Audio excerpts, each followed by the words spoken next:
Shalom, selamat hari Minggu. Salam damai dan sejahtera untuk semua.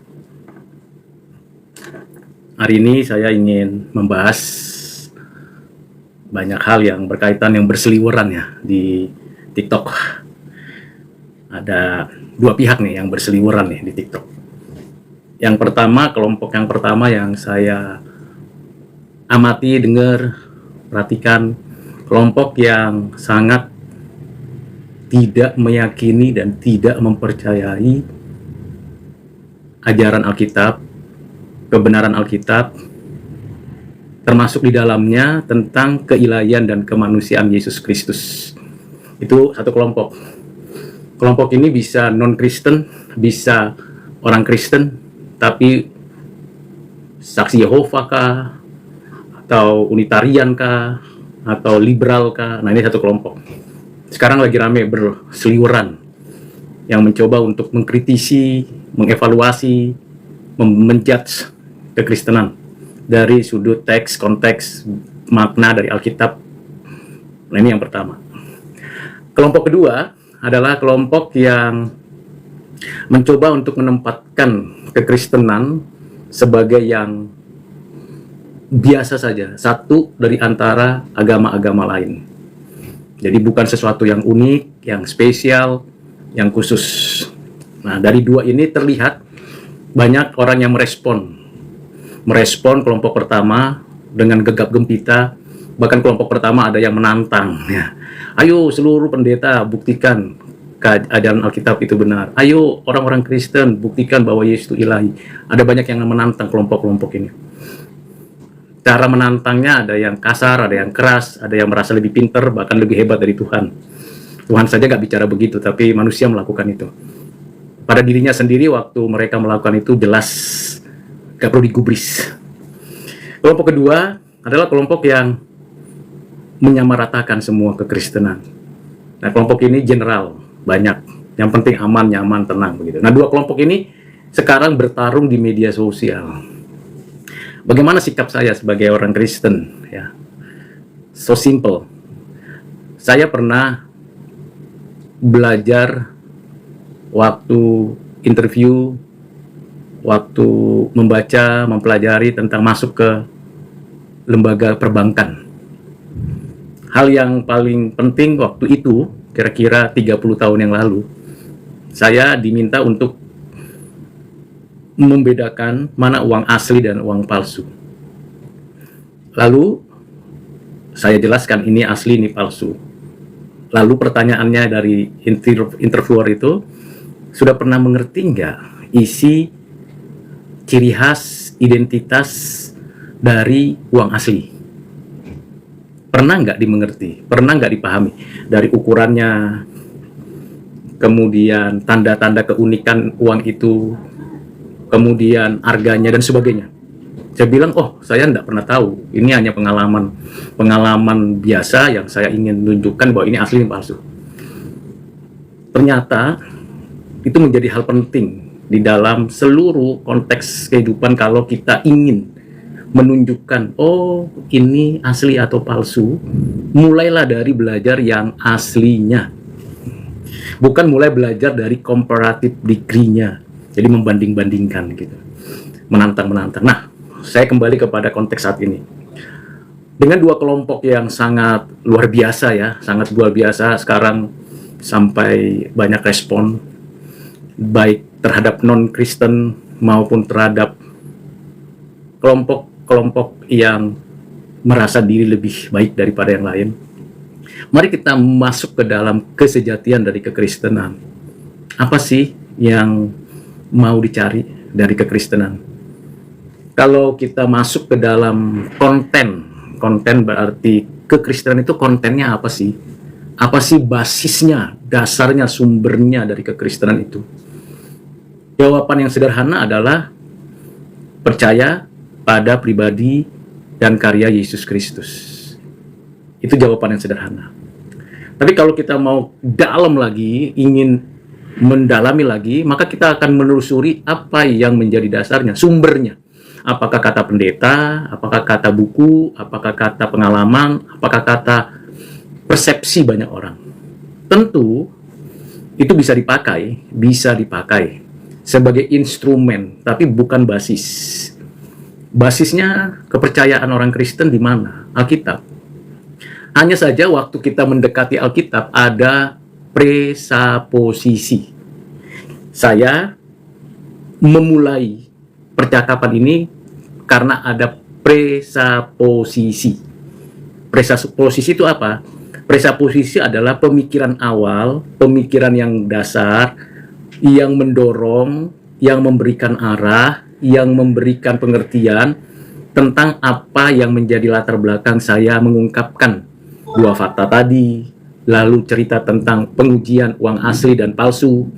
Itu menjadi presaposisi saya untuk menunjukkan kesejatian dan keaslian dari kekristenan yang berbasis pada ajaran Alkitab. Jadi, presaposisi. Kelompok-kelompok non-Kristen atau kelompok-kelompok liberal, Saksi Yehova, Unitarian, dan sebagainya punya presaposisinya sendiri sebelum masuk membaca, mempelajari, menyelidiki, menaati firman Tuhan. Nah, ini yang pertama. Sama seperti kelompok-kelompok yang menyadari bahwa kekristenan itu biasa one among religions in this world. Satu dari antara banyak agama di seluruh dunia. Jadi presaposisi menentukan apa yang dibahas. Nah, saya pasti punya presaposisi. Setiap saudara sekalian juga punya presaposisi. Itu tidak bisa dipungkiri. Nah, presaposisi itu berasal dari mana? Presaposisi itu berasal dari pengetahuan, pengalaman, intuisi, komunitas di mana saya dan saudara berada. Dan itulah yang membentuk presaposisi. Dan presaposisi itu juga yang mendorong terjadinya yang disebut dengan cara pandang. Jadi setiap orang punya cara pandang. Tergantung orang tersebut dibentuk oleh siapa, di mana, dan bagaimana.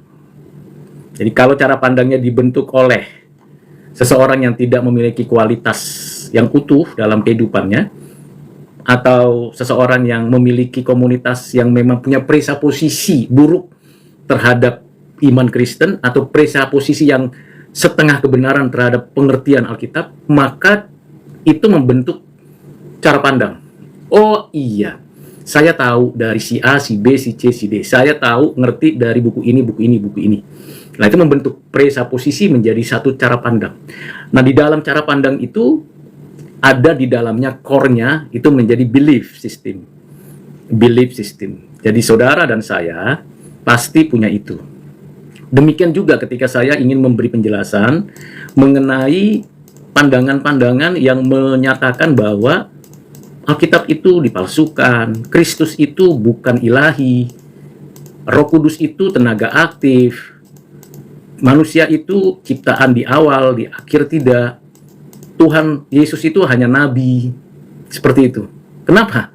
Ya cara pandangnya sudah ada di awal. Tapi kalau kita katakan, mari kita buang cara pandang itu, atau kita singkirkan, impossible, karena sudah melekat, masuk sampai ke tulang sumsum.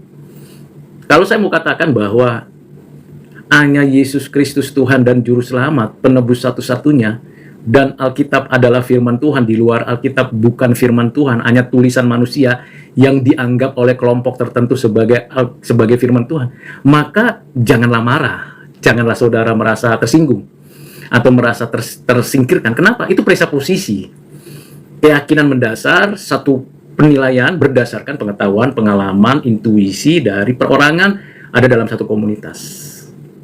Nah, saya mau menyampaikan presaposisi saya, menjelaskan, mendeskripsikan presaposisi saya. Silakan saudara mau percaya, mau terima, karena saudara sendiri sudah punya presaposisi sendiri yang tidak bisa saya kotak-katik, kecuali dalam presaposisi saya meyakini kalau ada orang yang mau diubah hatinya, pikirannya, perilakunya, itu karena anugerah dari Allah, pekerjaan Roh Kudus, dan tentunya berdasarkan pada karya penebusan Kristus. Itu presaposisi saya. Jadi kalaupun andai kata ada debat kusir antara non-Kristen dan Kristen, antara kelompok kelompok X dan Y, pasti muncul sebuah pertentangan. Dan pertentangan itu terjadi karena memang presuposisinya berbeda, pijakannya berbeda. Nah, pijakan yang berbeda ini bisa nggak dicari titik temunya? Titik temunya biasanya di dalam konteks kemanusiaan simple, yaitu berbuat baik, moralitas. Itu titik temunya. Tetapi kalau bicara tentang esensi keyakinan dari sebuah pernyataan iman, itu tidak mungkin ada titik temunya.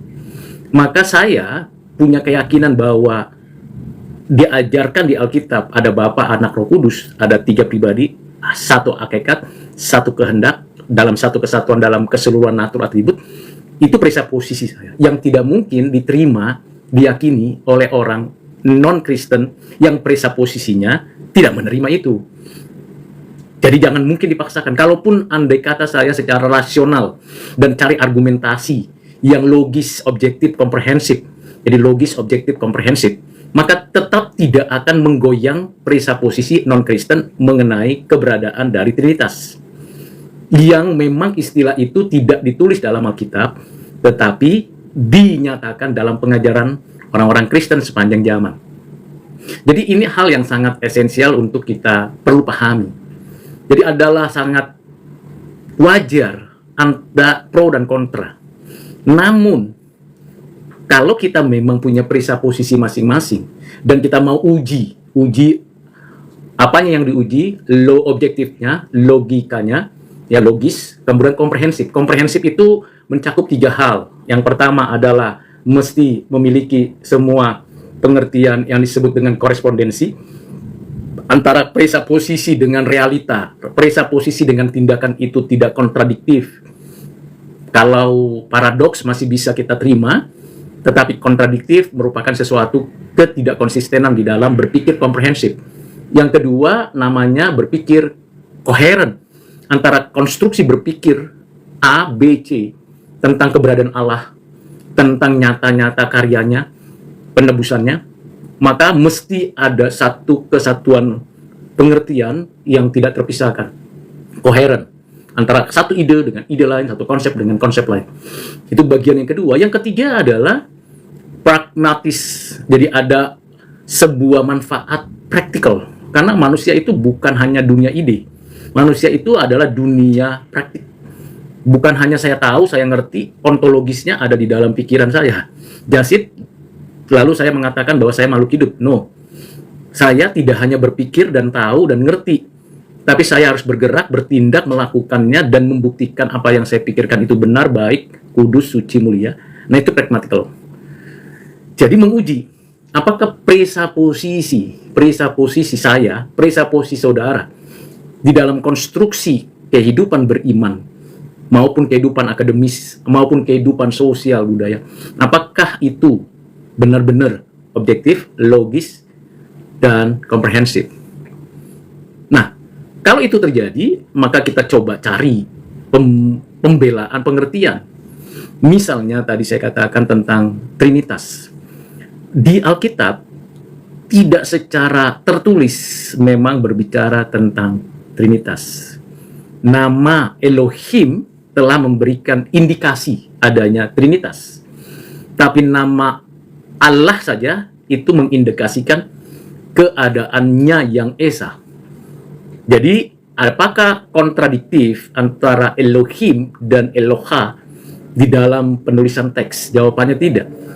Ada kedekatan personal dan ada pemahaman yang the mighty God, yang maha melampaui. Dan secara progresif, alam menyatakan dirinya dan final. Persoalannya di kalangan yang ngaku progresif itu melupakan kata finalitas. Jadi, kalau kita meyakini dengan presuposisi bahwa Alkitab mengajarkan tentang Trinitas, Elohim, lalu menyatakan diri, aku adalah aku sebagaimana adanya, lalu menyatakan kekuasaan penyelamatan dengan menamakan Adonai, dan kemudian Theos, Logos, Neumolog, dan sebagainya, Bapa, Anak, dan Roh Kudus, dijelaskan sedemikian sampai final.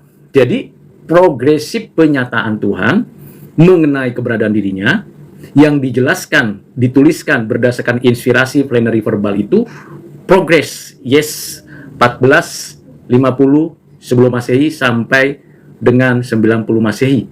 40 penulis, 66 kitab. Itu progress. Semakin lama, makin jelas, makin terang benderang pengenalan akan Trinitas. Tetapi tidak terus progress. Ada yang namanya yang disebut dengan final. Jadi tidak terus-menerus ada pewahyuan lagi. Berhenti. Setelah kita wahyu, dalam presaposisi orang Kristen, dalam keyakinan orang Kristen, nggak lagi ada kitab suci yang lain. Nggak ada lagi. Itu sebabnya, kalau ada orang non-Kristen mengatakan ini kitab sucinya dan sebagainya, lalu ada orang non-Kristen mengatakan ini perlu ditambah lagi, dan ada yang itu presaposisinya. Dan kita tidak perlu menggugat presaposisinya. Kenapa tidak perlu menggugat? Karena memang presaposisinya itu dibentuk oleh pengetahuannya, pengalamannya, intuisinya, komunitasnya. Jadi hal yang wajar. Tapi presaposisi saya misalnya secara personal, ya tidak bisa menerima. Tidak akan pernah menerima di luar Alkitab. Alkitab adalah firman Tuhan. Di luar itu apakah ada firman Tuhan? Tidak ada lagi. Yang tertulis. Nah, ini hal yang perlu. Nah, apakah di dalam pemahaman tentang pengajaran Alkitab akan muncul orang yang suka mencari, menemukan, mengkait-kaitkan satu teks dengan teks lain, lalu comot ayat, lalu diambil di luar, ditinggalkan teks. Nah, itu presaposisi penafsiran. Jadi dalam hermeneutik penafsiran, perlu dilihat dia menafsirnya seperti apa. Menafsir naratif, menafsir puisi, menafsir nubuatan, menafsir sebuah cerita, menafsir sebuah perumpamaan, itu punya presaposisinya sendiri. Lalu presaposisi saya sebagai orang Kristen ketika membaca teks dan menafsirkannya, itu pakai presaposisi bahwa seharusnya begini. Cerita tentang kisah-kisah dalam Alkitab, mulai dari kitab Kejadian sampai ke dalam kitab Wahyu, dengan tafsiran-tafsiran yang konkret dalam zamannya, dalam konteksnya. Lalu, apakah dengan begitu ada non-Kristen atau ada orang-orang Kristen liberal atau Kristen progresif menafsir dengan caranya sendiri? Bisa begitu. Apakah itu dianggap benar? Jawabannya, bagi saya itu tidak benar, karena melupakan keutuhan. Jadi, hal-hal seperti itu mesti dipahami tentang Trinitas. Pernyataan yang muncul adalah tentang Trinitas, seringkali orang mengatakan, kan tidak ada tertulis. Itu kan pandai-pandainya gereja.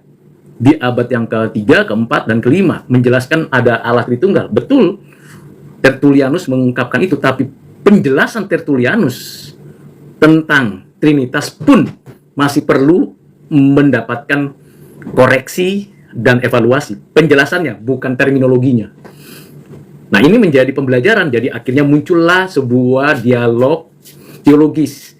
Maka ada pemikiran-pemikiran dari Agustinus, Martin Luther, John Calvin, banyak lagi, Herman Bavinck, kemudian teolog-teolog Kristen lain bisa mendapatkan banyak kesempatan untuk menjelaskan, termasuk dalam konteks zaman ini. Nah, itu yang awal bicara tentang Trinitas. Bagaimana dengan Kristus? Ini yang banyak diperdebatkan tentang Kristus. Isu Kristus itu ilahi dan manusiawi, naturnya itu ada dua dalam satu pribadi Yesus Kristus. Ini sangat seksi, karena di tiap zaman, di tiap abad, bahkan until now, tentang itu terjadi, saudara. Nggak banyak orang. Jadi saya bisa menggambarkan ada orang yang dari presaposisinya ya, dari presaposisi keyakinannya, kayak ada paling tidak beberapa pendapat. Tidak percaya bahwa Yesus itu ilahi, setara sehakikat dengan Bapa dan Roh Kudus. Tidak percaya. Tapi anehnya dia menggunakan istilah Bapa, menggunakan istilah Roh Kudus. Tapi dia tidak percaya bahwa ada keilahian Yesus. Itu mereka tidak percaya. Ada yang seperti itu. Ada yang juga tidak percaya Yesus itu manusia. Dia hanya sebagai makhluk yang dikuasai oleh ilahi, sang logos kah, atau roh gitu, yang bercampur pada tubuhnya. Ada yang kedua. Ada yang ketiga, dia itu replika atau sebuah pernyataan daripada Bapa menjadi Yesus. Maka ada yang kacau juga di sini. Yesus ditempelkan pada diri Bapa. Maka ada yang menyatakan bahwa Bapakku adalah Yesus. Bahkan ada yang lebih kacau lagi, Yesus punya anak-anak, saya adalah anak-anak Yesus. Nah, itu presaposisi. Walaupun kalau kita telusuri dan kita cermati dalam ayat Alkitab, maka kita akan ketahuan dari situ, orang ini hanya ikut-ikutan. Pengetahuannya, pengalamannya, intuisinya, sumbernya, komunitas di mana dia berada, membentuk presupposisinya menjadi sebuah cara pandang, dan itu menjadi keyakinan. Wah, akhirnya debat kusir terjadi. Nah, itu yang saya tidak mau lakukan. Pasti saudara juga pernah berhadapan dengan orang-orang seperti itu. Berikutnya, ada juga kelompok orang yang menyatakan bahwa Yesus itu nabi saja. Nah, ini non-Kristen umumnya, non-Kristen. Yesus itu nabi. Karena mereka punya presupposisi berdasarkan data sumber keyakinan mereka. Mereka tidak pernah duduk berpijak pada keyakinan Alkitab. Kalaupun mereka coba pakai ayat Alkitab, tafsirnya, hermeneutiknya, cara menafsirnya pun, cara menafsir berdasarkan cara menafsir kitab dan keyakinannya. Jadi ini menjadi sesuatu yang menimbulkan penjelasan yang menjadi kabur, tidak jelas, tidak benar, tidak tepat. Menurut presupposisi kebanyakan orang Kristen di sepanjang zaman segala abad. Jadi bicara tentang pribadi Yesus Kristus yang menjadi isu yang sangat seksi, yang sangat luar biasa banyak di berbagai media, itu terjadi. Dan orang Kristen yang tetap teguh imannya karena membaca firman dengan tekun, karena hidup dalam komunitas kekristenan yang baik, kemudian hidup mengerjakan tanggung jawabnya, maka dia akan punya satu hati yang langsung mengatakan, ajaranmu salah, saya punya ajaran benar. Itu presupposisi. Jadi itu hal yang perlu mesti dipahami. Yang ketiga, isu yang ketiga yang muncul terjadi adalah pada waktu seseorang itu mencoba untuk memahami tentang keselamatan. Ini isu yang sangat juga lagi ngetrend di dalam konteks saat ini. Ada kelompok Kristen progresif yang mengatakan semua orang pasti diselamatkan, bahkan menyebut bahwa semua orang itu adalah anak-anak Tuhan Yesus. Entah dari mana sumber data, dokumen, penafsirannya, hermeneutiknya, bahkan tekstual understanding-nya bagaimana.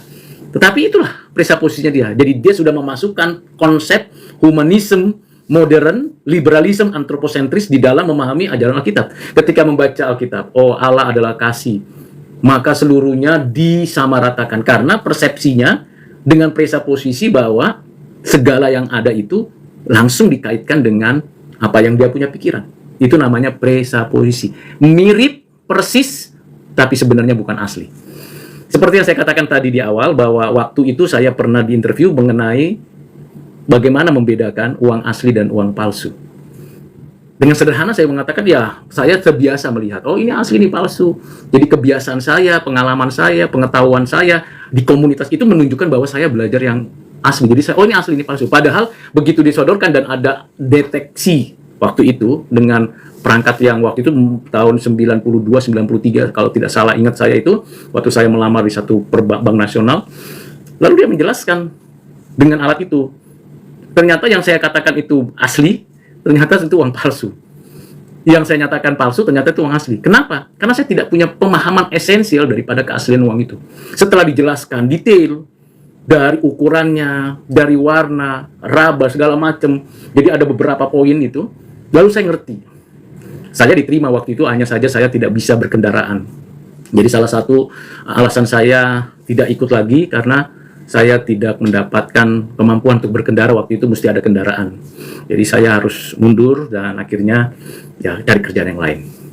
Begitu. Jadi tapi ada hikmat dari situ dan mendapatkan pembelajaran sampai sekarang saya mengerti. Mau mengerti tentang kekristenan yang asli, jangan cari, jangan tanya, jangan diskusi dengan orang yang punya presupposisi non-Kristen. Saya ulangi ya. Kalau saudara ingin mengerti tentang keaslian dan kesejatian Kristen, jangan tanya, jangan diskusi, jangan dialog dengan orang yang punya presupposisi non-Kristen. Karena mereka sudah punya keyakinan. Mereka akan coba untuk membangun konstruksi berpikir yang dideskripsikan dan menyerang, mencari cara, mencari jalan untuk meruntuhkan keyakinan kita seolah-olah mampu. Padahal presupposisi kita yang sudah percaya itu punya basis kekuatannya bukan pada kemampuan berpikir argumentatif yang bersifat logik objek komprehensif, tapi anugerah, pekerjaan Roh Kudus, hikmat Allah, kekuatan dari Allah. Jelas berbeda. Itu sebabnya kalau ada orang-orang akan menantang ini dan itu, saya pastikan bahwa saya tidak akan pernah mau. Tidak akan pernah mau. Kenapa? Ya perisa posisinya beda kok.